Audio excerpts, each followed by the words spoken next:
What's up, my friends? Matt Rasinger with the Build Show here with another Build Show Live. That's right, coming to you from the Rockwell Studios here in Austin, Texas. We're talking about this right here. We're talking about a water softener system that I used on my personal build called the Nuvo H2O system. Now, we're going to be going through all the technical, all the nerdy details on this system.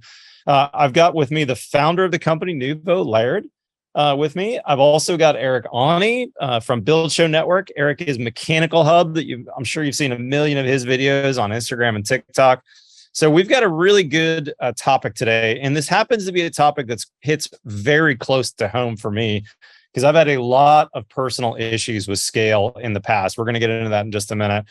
But before we talk my issues, I actually want to have Laird, if you would, Laird, give us a bit of a definition. What is scale? And how does it form, Laird?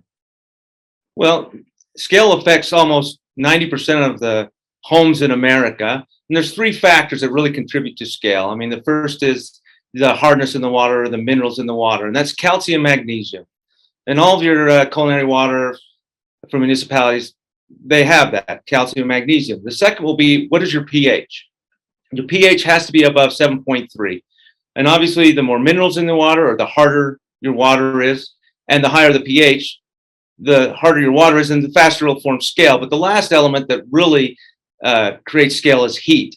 As you heat up the water, it activates the minerals, and then the minerals will bond within all the infrastructure of your home. It almost becomes like a cardiac arrest to your home as you're plugging up the arteries, you're plugging up your hot water heater, your dishwasher. It just forms everywhere. On the end of your faucet, you'll see that white scale. That's just calcium, magnesium, as it forms on your pipes and fixtures in your home.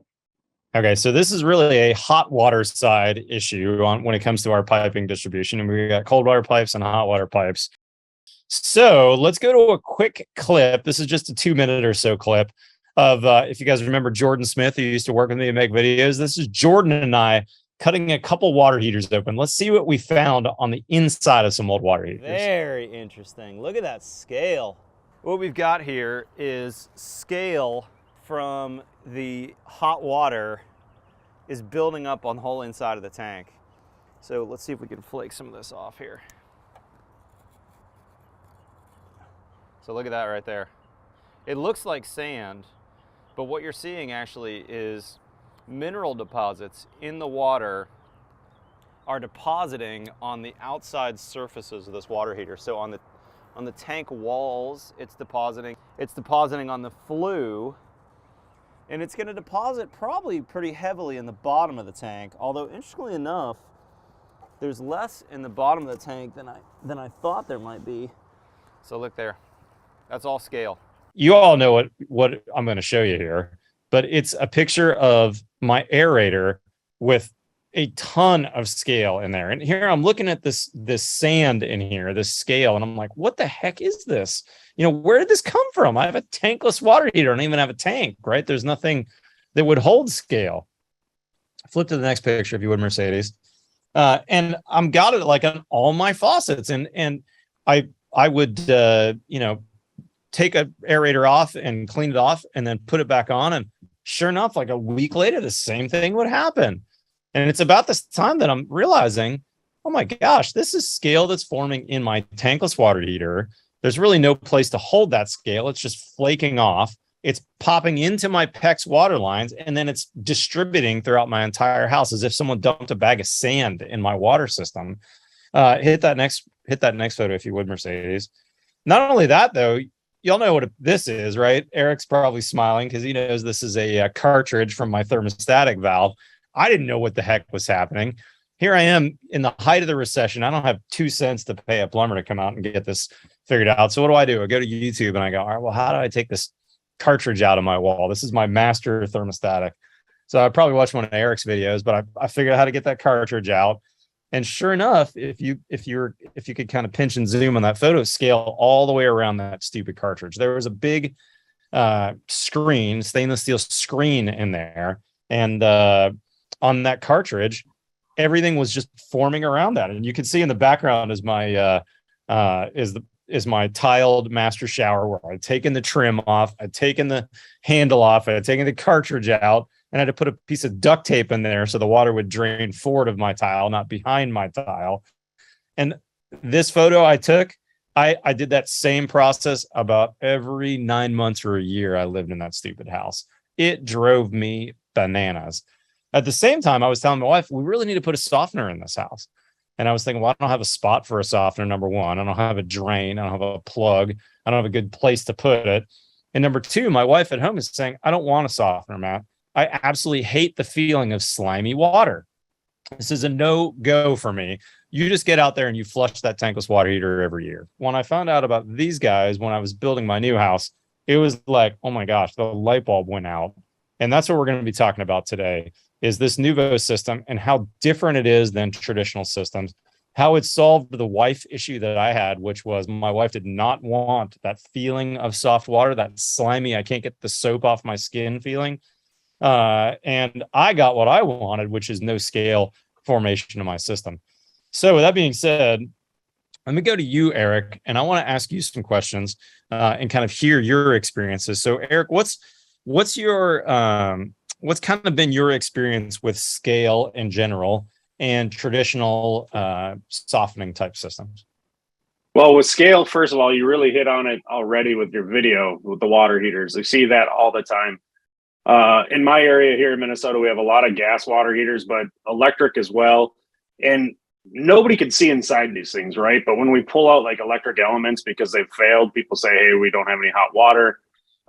We pull those electric elements out, and 9 times out of 10, if they've failed, it's failed because they've overheated, they've been scaled up, and that scaling just causes that metal coating around the wire that heats, the element itself to crack and then fail.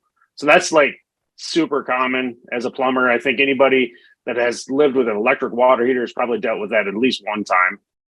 The crazy thing to see you cut those water heaters open and how much is in there. If I could show my customers that, like, I just need to start showing them your video. I need to start making you some money and more views on those, because I think if people could see inside of that, they would just be floored at what's probably in their house right now. And then faucet cartridges all the time, not just the scale at the end of the faucet, at the aerator itself, but just performance. You brought it up with your shower head. You kind of stole my thunder on that. People talk to me all the time. They're like, how do I get my shower to work better? And I just tell them, like, straight up, just put a new shower head in. I don't even deal with it. If you have, if it's scaled up, you're not going to be able to fix it very easily, or just given the fact that a shower head isn't super expensive. But then on to the softeners, like the ion exchange systems, those are really common in my area.